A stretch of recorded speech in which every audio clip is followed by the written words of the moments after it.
Hey everybody, I'm Radney Foster, and you are watching Strike TV.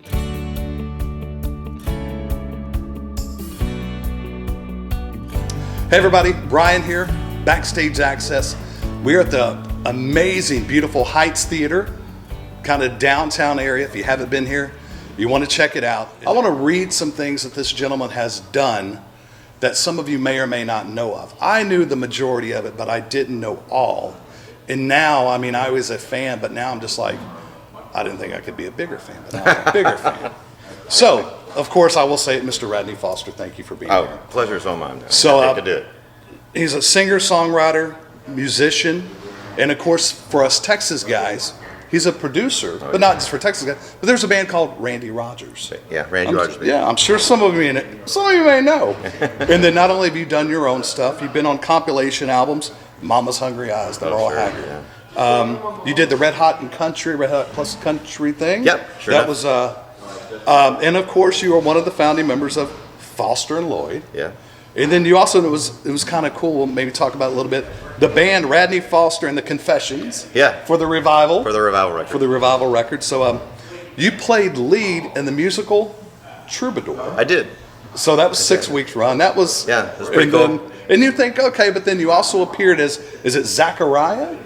What was the name of it? I was Zachariah in Beauty Mark. In Beauty Mark, yeah. And I watched the trailer, and it's interesting. Yeah, it's based on it's a true story, and it's really it's a tough watch in a lot of ways, but it's a really good watch. It was it's a really well done independent film. Yes, and then of course you're an author of short stories. So we have the For You to See the Stars. Right. You moved to Nashville in '85? No. I moved to Nashville in 1981. 81. Yeah. Even better. I didn't have any success until '85. Okay. And Wikipedia got it wrong. Did it? So dang them. And that happens a lot. I'm gonna try to go correct that. Yeah, it took quick. about. I actually took a year off from college in the what would have been my senior year, 81, and I was there for a year and nothing happened. I went back and finished college, and I went right back to Nashville. But it really took about 6 years before anybody paid any attention to what I was doing, and I got signed to Mary Tyler Moore's publishing company. MTM, yes. Wow. And that's where I met Bill Lloyd. He had been signed, right. And he got signed about a month after I was there. And he was signed to the rock side, okay, and I was signed to the country side. And he kept thinking, and literally we were both thinking, like, well, if I write with that guy, then maybe the rock side will pay more attention to my rock songs. And he's like, well, if I write with that country guy, then maybe they'll pay more attention to my country songs. And then all of a sudden, our voices blended really well together, right. And we started doing the Bluebird Cafe, and I'd do a set, he'd do a set, and then we'd do a set together of songs we'd written together. And it'd be a $3 cover charge, and we'd hope that the bar tab wasn't more than what we made at the door, right? Wow! But it was and it was a lot of fun. And then all of a sudden, we got a cut. We got our first cut, and they said it's the B side to the single. Right. A lot of people don't know what that means. It used to be, they played the A side on the radio, the B side not so much. Right. But it was for the winner of the True Value Hardware Battle of the Bands contest, and we thought, well, this is going nowhere.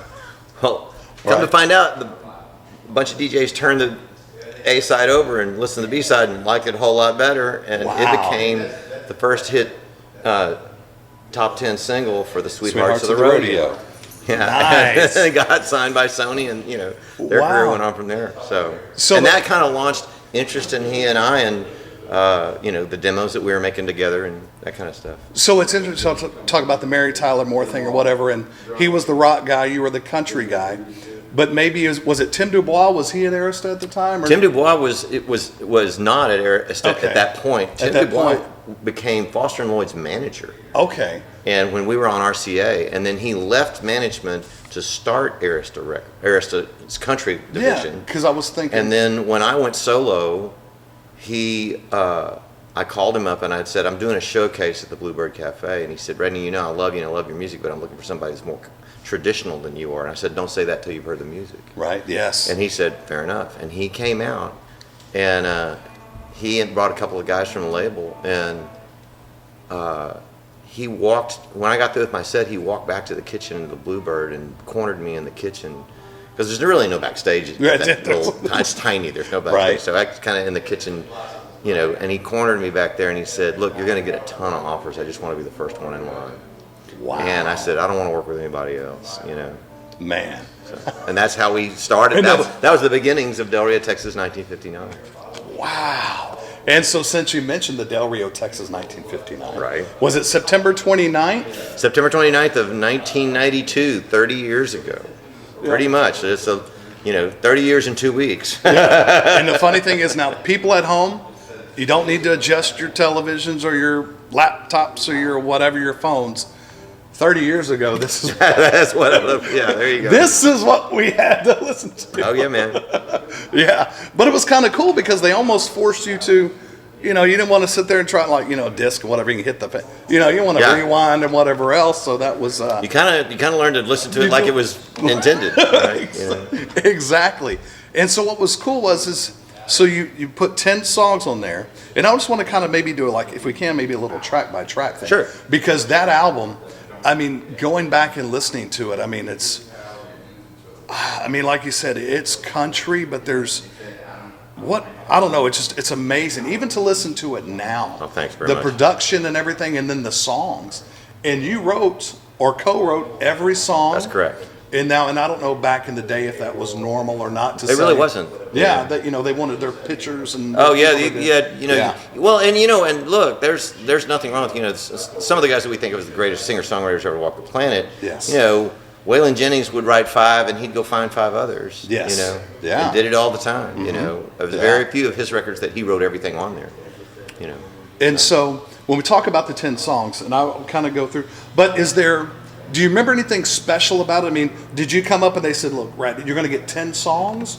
Or did you just write and have a big catalog? I was writing, and I always overwrite for a record. Yes. I always have. You go write 50 songs to get to 10. Yes. And, so the one thing that we knew was Tim Dubois, our A&R process was so old-fashioned. I went to his desk every Friday in the afternoon, and I played him however many songs I'd written that week.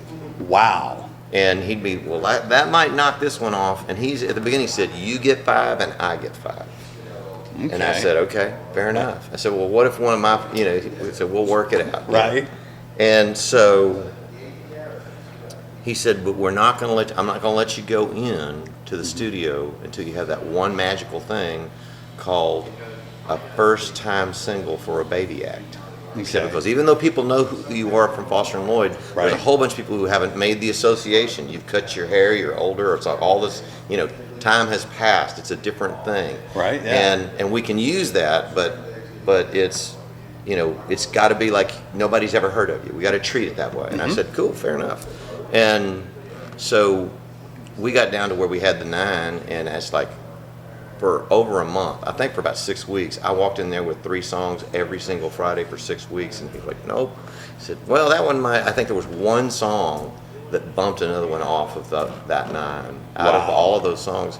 And then on the last Friday, I played him 2 that I thought for sure were going to be the one, and he said, you got anything else? I said, man, I got this Buck Owens shuffle sounding thing that's Ray Price kind of deal. I said, I don't even know if it's worth a dang or not. Right. And I played him Just Call Me Lonesome. And he stood up on his desk and said, that's it. Wow. And it's like, go make your record. Easier said than done. I'm not a producer. What a vocal, what an interpretation of. It makes me want to pick up I can play about 3 chords, but it makes me want to pick up the guitar. Oh, cool. Yeah. Well, that I wrote on my own. It's a very personal song. I think what I was trying to do, and I took it to its nth degree. My issue was getting caught in a lie. Mm-hmm. And it wasn't really an affair. It wasn't anything but that's hard to overcome when you lie to someone you love. Mm-hmm.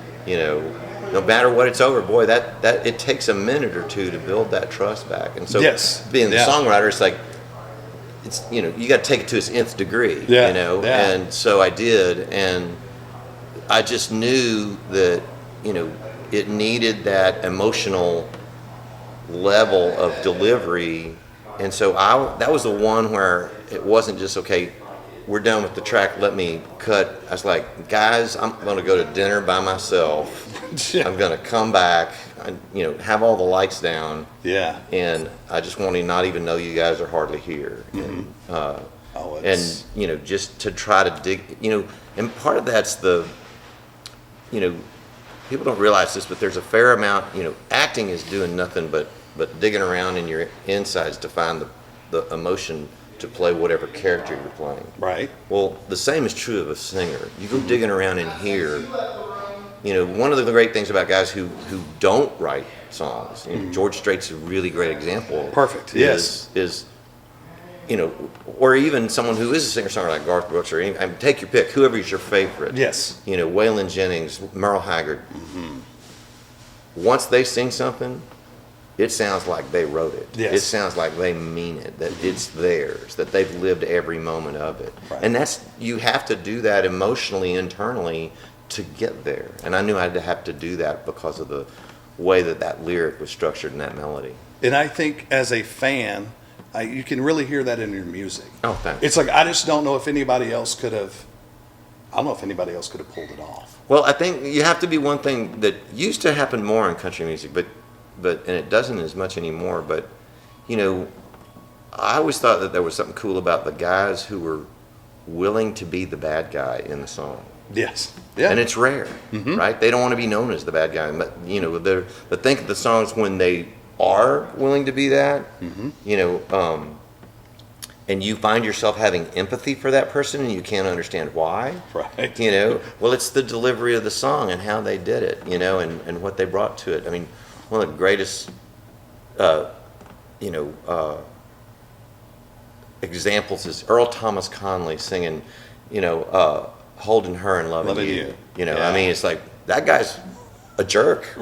Right, in a way, but he's caught between a rock and a hard place, and you feel and understand what he's going through. Yeah.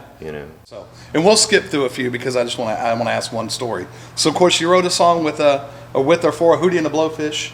Oh yeah. And then you have a Darius Rucker story, I think. Was there a funny? Oh yeah, there's a funny story, and he tells it himself. Yeah. We were in Foster and Lloyd, and we were playing a place called Green Streets in Columbia, South Carolina, and he was a student at University of South Carolina. Right.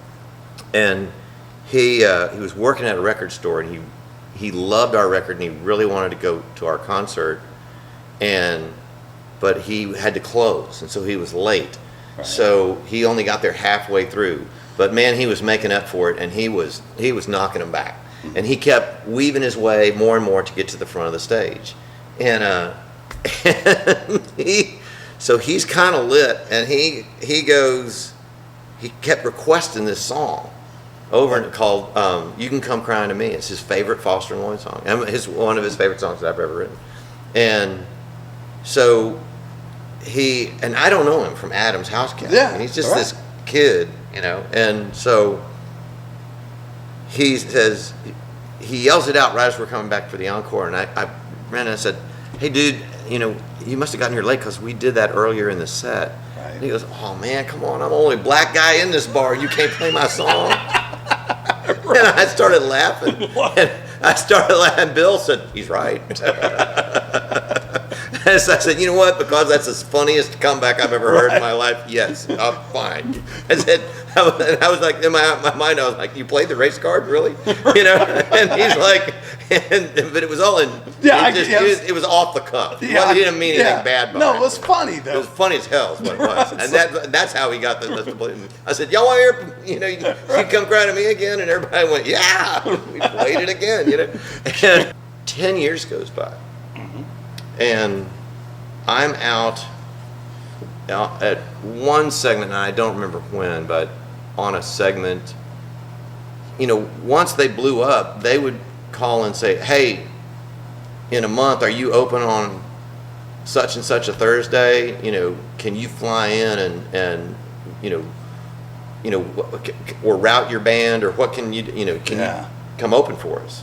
Wow. And so it was on one of those things, and he goes, "So I'm going to tell you a story that I've never told you." And I was like, "Okay." He said, do you remember a black kid at Green Streets who was really drunk, who made you play You Can Come?" He said, I was like, "Oh my God, you were that guy?" Because it's sheepishly, he's like, "I was that guy." How cool. And I started laughing. I hugged him. I said, "Man, I've told that story a dozen times." And he said, "Well, you should." He said, "It's nothing I'm proud of, but it worked. I got to hear my song." And so speaking of the Keith Urban, and I'll close it out. So the cool thing was July 12th, 2009, I was at the American Airlines Center in Dallas. In Dallas, Texas. And so, I mean, look, and I'll show y'all, look, I mean, it was best I could do. You know, I mean, I'm back up in the cheap seats. Right. But you came on, and of course, being from Texas and I'm it went through the roof, yeah. It's Radney Foster. How cool was that? That was really fun. Man. I did not know it was coming either. Really? No. Wow. He asked me, you know, late when I was bringing my son, who's actually my guitar tech tonight. Nice. I was bringing my oldest just out to meet him, and then we were making a documentary film, and my documentarian said, "Well, do you think I said, "I bet he'd give you 5 minutes on," and so that's what all I thought was going to happen. Right. And so he said, "Man, come up and play, you know, Raining on Sunday with me." And he said, "We'll just do it acoustic."